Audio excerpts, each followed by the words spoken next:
Like zombies searching for brains in a classic horror flick, spring mushroom hunters are seeking out brains of their own.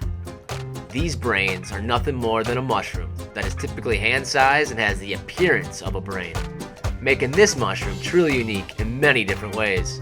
Welcome to Morel Truths, the mini-series. I'm Justin Yap, and over the course of several episodes, I will explore the theories, science, and traditions behind the Morel Mushroom.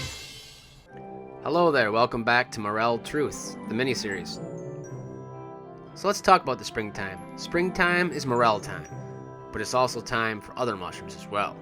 There are many species of mushroom that may look similar to the one you are hunting.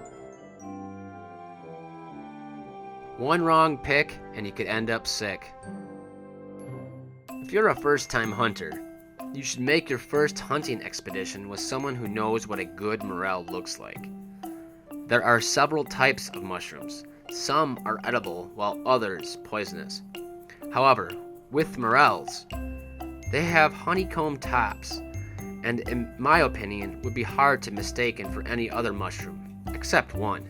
The biggest threat to all morel hunters is the dangerous false morel.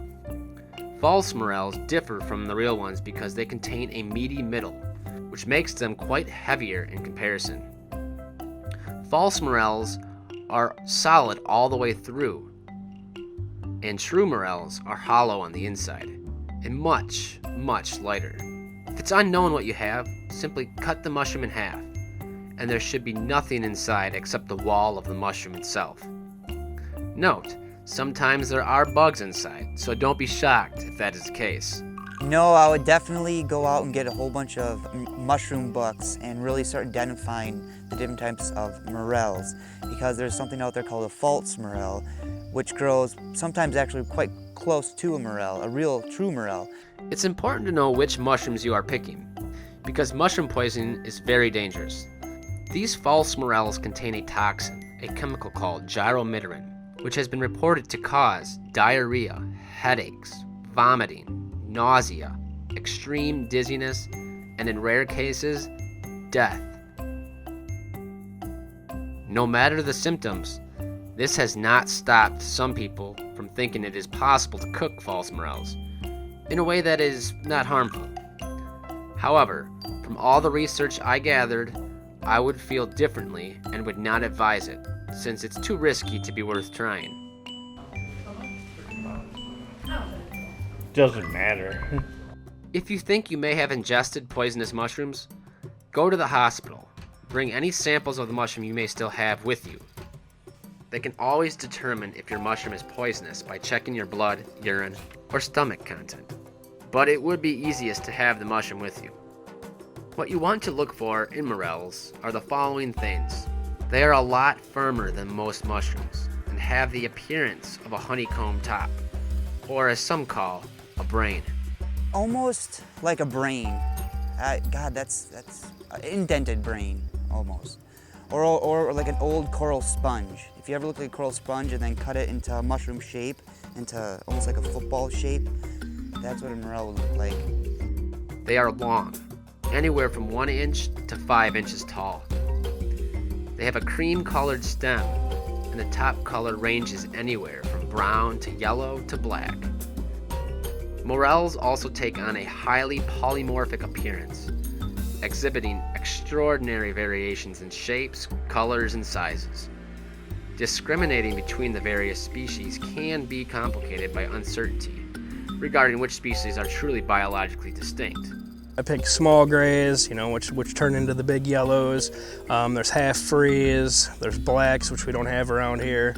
Those are the ones that I know of. I'm sure that there's more. 5 different species, from like the morel cup to the black morel, the yellow morel, the gray morel, half-free morel. Yeah, there's about 15 to 18 in the United States. There's about 3 species that's a burn site species that come up after a burn in the western states. Each booklet's going to be different that you pick up out of the library or the store. Some will say 20, some will say 6, some will say 2. Yellow and gray, that's it. No matter how scientifically correct you may want to be on the species of a morel you found. Most mushroom hunters simply refer to morels usually by their color: brown, gray, yellow, or black. The only way to truly tell some of them apart, to classify, would be to do a DNA testing. We are not going to do any DNA testing, at least not just yet. For now, the main purpose was to simply identify any type of morel as a morel from all the rest of the wild mushrooms. In conclusion, at this point in time, you all should be able to pick out a morel in a mushroom lineup.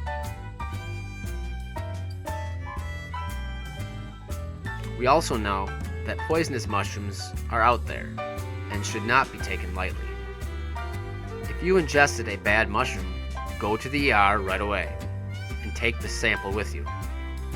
Also, knowing what a morel is and how to truly identify one has been important, but I know you're asking, when do we get to go out and hunt them already? Join me in the next episode as we determine what kind of equipment you're going to want to have to go out and hunt morels for yourself.